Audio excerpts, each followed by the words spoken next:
we'll make pancake first with peanut butter, jelly.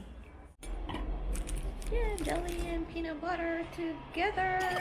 Perfect combination.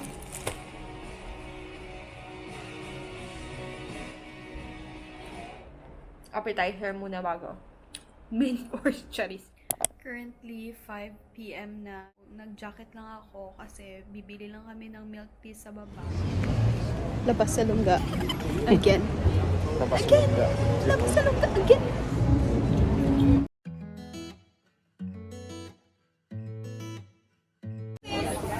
So, nag-order lang kami ng milk tea.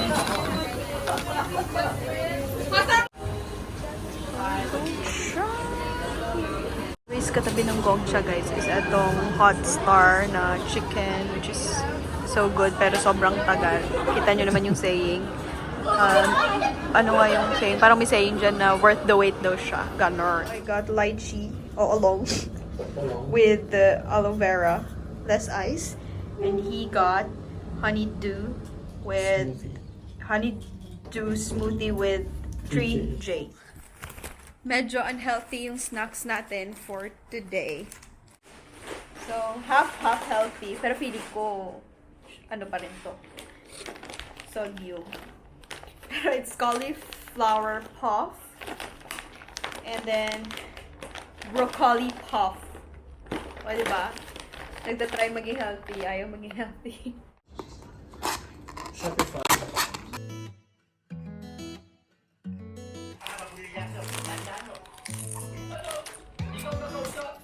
We are watching old Filipino movie. For me, it's good. It is honeydew.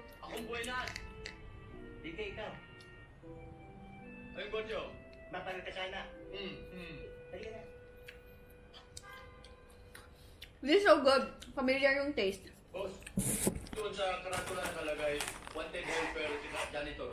Oh, okay.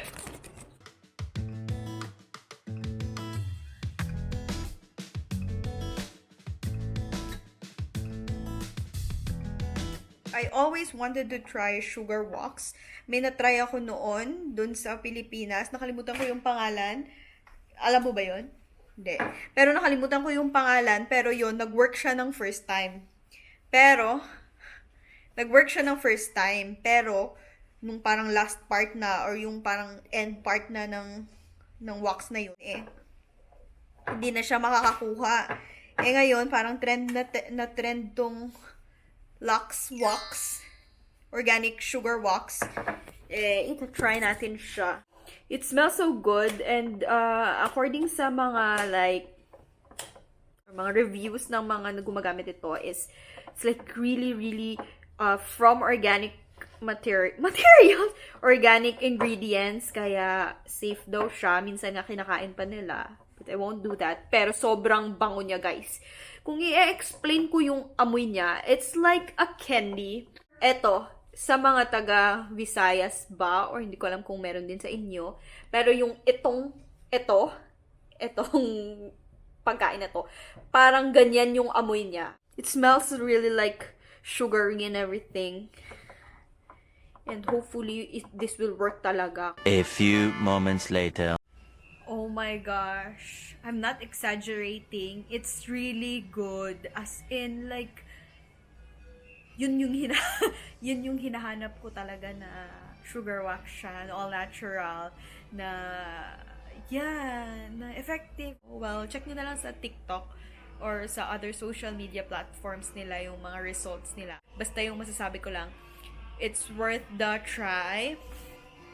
It's worth giving it a chance. Also pala guys, if you wanna know anything about here in Melbourne or in Australia, don't hesitate to comment down below kasi gagawa ko ng video yan for you guys. Yeah, kung ano pang request ninyo or ano pang mga curious kayo dito, as much as alam ko siya, i-share ko siya sa inyo. So yeah, there you go. See you later or see you tomorrow. Let's see.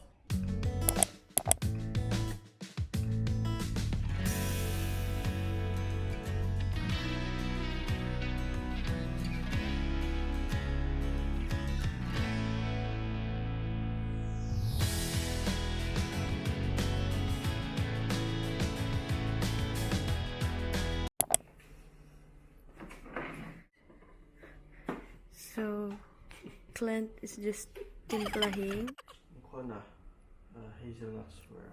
Hazelnut what? Swirl. And maganda yung coffee na to, guys, kasi marami siyang other flavors na ina-offer. Like, may nakita ko meron din silang lighting is perfect.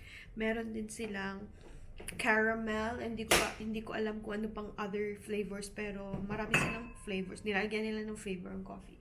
Which is, that one, hazelnut, is so good. So, caramel yung next target na tatry namin. And yeah, today is just a cloudy, clear day. Hindi siya masyadong mainit. I don't know if uulan. It's just a cloudy day. And yeah, Tin's gonna cook. Yan. Nag-slice na siya ng tawag na ito ng garlic kasi mag-garlic rice siya. And then yeah, mag-breakfast muna kami.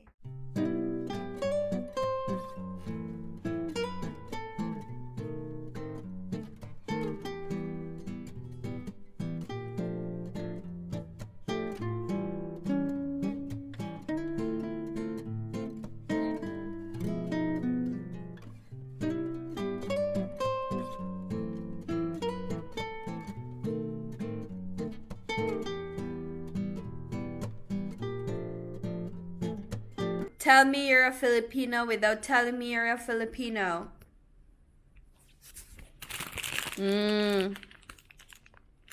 Diba, hindi pa inubos yung nag-iisang bread.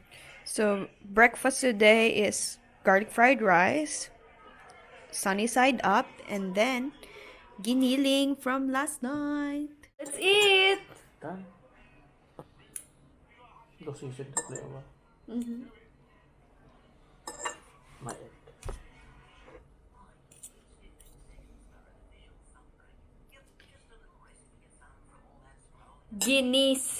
Ginisilog. Giniling sinangag itlog. So, may naglilinis po sa labas. Meanwhile, So, celebrate small wins. Ngayon, afford mo lang bumili ng mga ganito. Dati, dinadaanan mo lang siya sa 7-Eleven. Hindi ko alam kung saan sa dalawa makainin ko, pero made from vegetables daw ito. Not sure. Laki ng kutsara. Kasi hindi siya kutsara. Serving spoon siya. So good.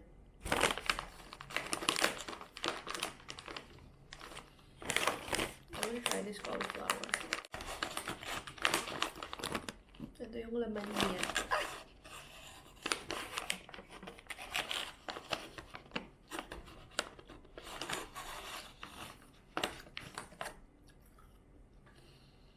Not that salty. It's good.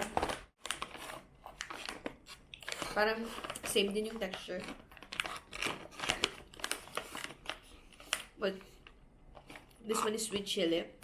So, for today, magluluto na naman tayo.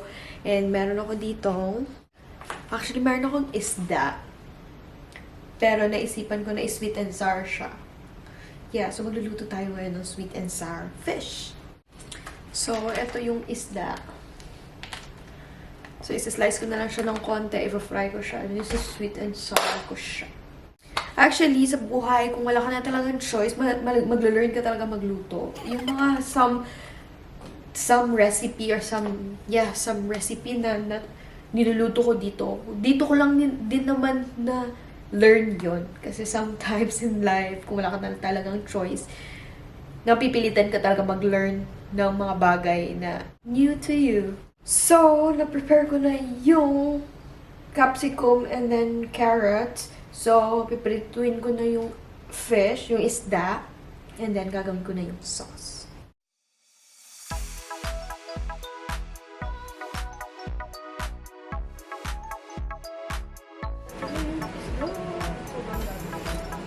Hindi man sobrang dami. Nagit lang yung lalagyan.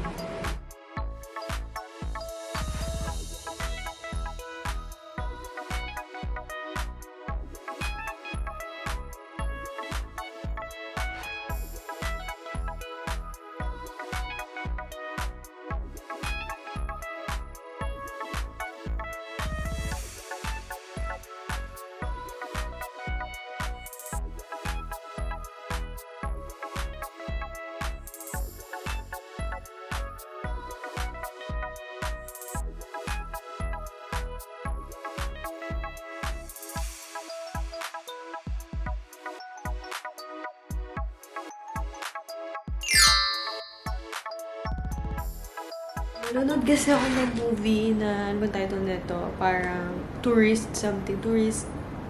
love something sa Netflix. Yeah. Yeah, and kakain na ako ng pancake na nilagyan ko ng peanut butter jelly sa loob. Well, before guys, actually hindi ko gusto yung idea ng peanut butter jelly kasi parang hindi ko ma-imagine yung lasa. Eh, ngayon, favorite ko na siya. And it's really, really good. Kung ayaw niyo maniwala, you can try it. Hindi pa pantay yung sleeve ko kasi naghugas ako kanina ng pinggan. So, hanggang dito yung sleeve. Ayaw mabasa. So, niroll ko siya.